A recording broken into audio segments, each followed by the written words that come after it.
Bismillahirrahmanirrahim. Assalamualaikum warahmatullahi wabarakatuh. Ya, alhamdulillah wassalatu wassalamu ala Rasulillah wa ba'du. Pertama, kita bersyukur pada Allah Subhanahu wa taala masih diberikan kesempatan untuk beriman, beraktivitas sampai dengan detik ini.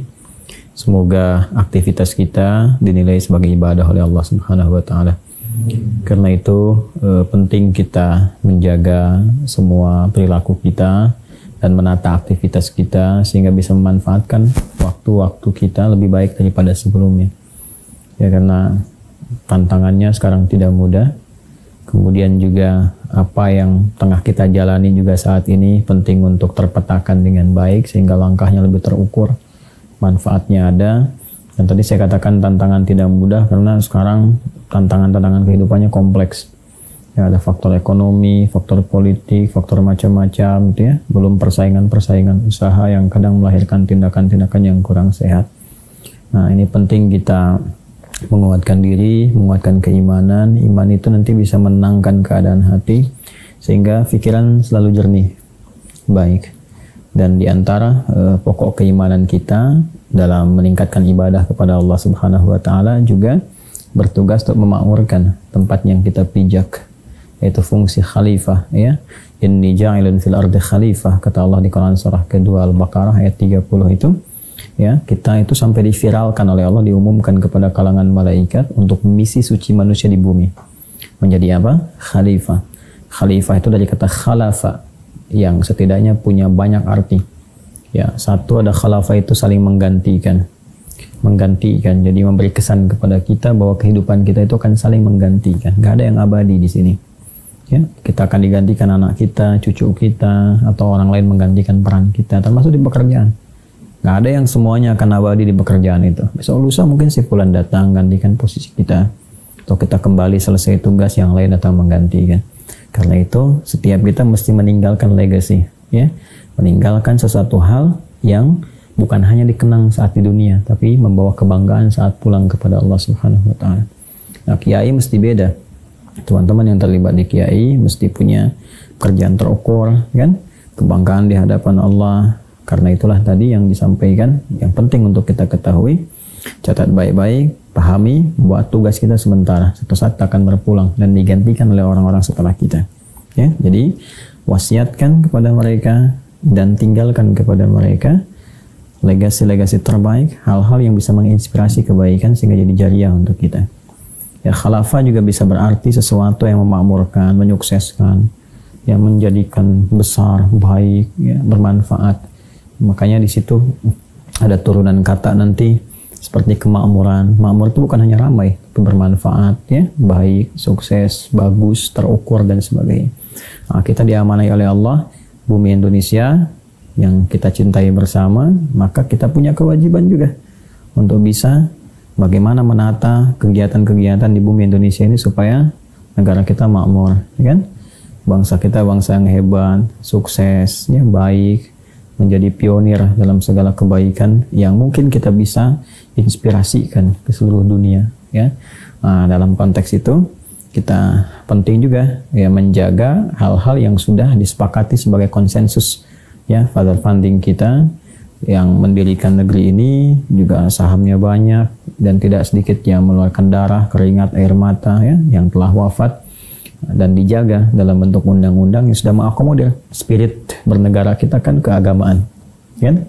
Nah, makanya nanti dasar pertama Pancasila itu apa? Sila pertama ketuhanan, ya, Maha Esa, itu dasar negara loh. Jadi negara kita itu bukan negara agama, awas, tapi agama menjadi spirit dalam berbangsa dan bernegara, ya. Jadi bukan negara agama, tapi agama menjadi spirit, ya, rohnya, spiritnya, isinya dalam menjalani kehidupan berbangsa dan bernegara. Karena itu nanti negara pun menjamin kemerdekaan tiap-tiap penduduk untuk memeluk agamanya masing-masing dan beribadah menurut agama dan kepercayaannya itu, ya, pasal 29 ayat 2. Bahkan di pasal 29 ayat 1 itu tegas mengatakan negara berdasar atas ketuhanan yang Maha Esa. Nah, karena itu paham-paham yang anti agama, ya kan? Paham-paham yang bertentangan dengan agama atau memisahkan agama dalam kehidupan dunia, itu bertentangan dengan undang-undang. Ya, semacam misalnya liberalisme, pluralisme, ya, sekularisme, komunisme, sebetulnya itu secara teoritis bertentangan. Sekularisme itu kan memisahkan agama dengan negara, sementara agama tadi spirit bernegara kan. Nah itu sebenarnya nggak boleh. Sekularisme itu nggak laku di Indonesia, bertentangan dengan undang-undang. Ya, liberalisme juga demikian. Nah jadi kalau ada yang kemudian statementnya dengan pluralisme agama, liberalisme, sekularisme termasuk komunisme, nah itu sesungguhnya sudah bertentangan dengan dasar-dasar kenegaraan. Nah ini 30 September juga ya sering kali ya ada tragedi kelam yang dulu pernah terjadi diabadikan dalam sejarah tahun 65 tentang tragedi bagaimana komunisme begitu besar di Indonesia sampai menghadirkan situasi politik yang sangat hangat yang itu selalu terwariskan dalam generasi-generasi kemudian sampai ke kita sekarang. Nah, kita ini ingin melihat dengan persepsi yang objektif ya. Objektif. Jadi komunisme sebagai paham jelas kita tolak. Ya, karena komunisme kan anti agama. Nah, bertentangan jelas dengan nilai-nilai keimanan pun dengan nilai-nilai kebangsaan. Jadi pahamnya kita tolak, kan? Tapi ingat, kita ini adalah generasi kini yang tidak terikat banyak dengan generasi lalu. Ya, jadi kita ini nggak punya beban sejarah, kan? Nah, tapi kita punya nilai-nilai penegakan kebangsaan. Artinya paham-paham itu kita tolak, tapi kan yang juga boleh jadi yang masuk dalam PKI kan tuh partai kan. Partai politik. Ya mungkin ada orang-orang yang nggak tahu kan, dimasukkan, dilibatkan berketurunan dan sebagainya. Nah, tidak boleh melahirkan dendam-dendam yang sifatnya juga tidak ada kaitan dengan hubungan sosiologis, hubungan kemanusiaan. Yang ada adalah kita mengedukasi bahwa paham itu tidak tepat, kan? Paham itu bertentangan dengan kenegaraan. Nah, kalau perlu dirangkul kan. Dan mungkin juga mereka sudah nggak ingat kan. Jadi jangan sampai setiap tahun selalu tercipta nuansa dendam yang tidak berkesudahan.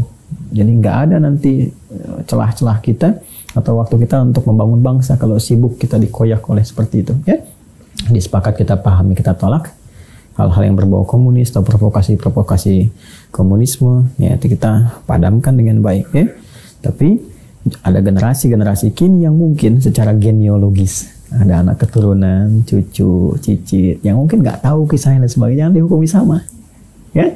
Mungkin mereka nggak tahu, sudah beraktivitas, dan di kantor, jadi guru, macam-macam deh. Atau tiba kemudian diidentifikasi, dikaitkan atau apa yang boleh jadi juga nggak ngerti dengan situasinya. Jadi kita generasi baru, generasi yang tidak terikat dengan beban-beban sejarah di masa lalu, tapi kita belajar dari sejarah itu untuk memakmurkan negeri kita dan membebaskan dari perpecahan. Paham sampai itu? Ya. Jadi semua paham yang bertentangan dengan nilai-nilai dasar bernegara, kebangsaan kita tolak, kita edukasi, ya, jangan sampai kita mencegah yang mungkar dengan cara yang mungkar lagi. Ya, kan mereka juga kalau hidup masih punya hak kan untuk mengenal yang benar, ya kan? Untuk mendapatkan edukasi masih punya hak kan ya? Iya, karena itu coba kita lihat nanti sekilas seperti apa. Nah, nonton udah banyak yang tahu ya film ini ya. Jadi kita lihat lagi, kita lihat celahnya sih di mana sih ya, persoalan-persoalan utamanya, paham-pahamnya seperti apa, dampak paham itu ya pada kondisi sosiologis masyarakat sampai ada perpecahan macam-macam, itu apa yang bahaya di situ.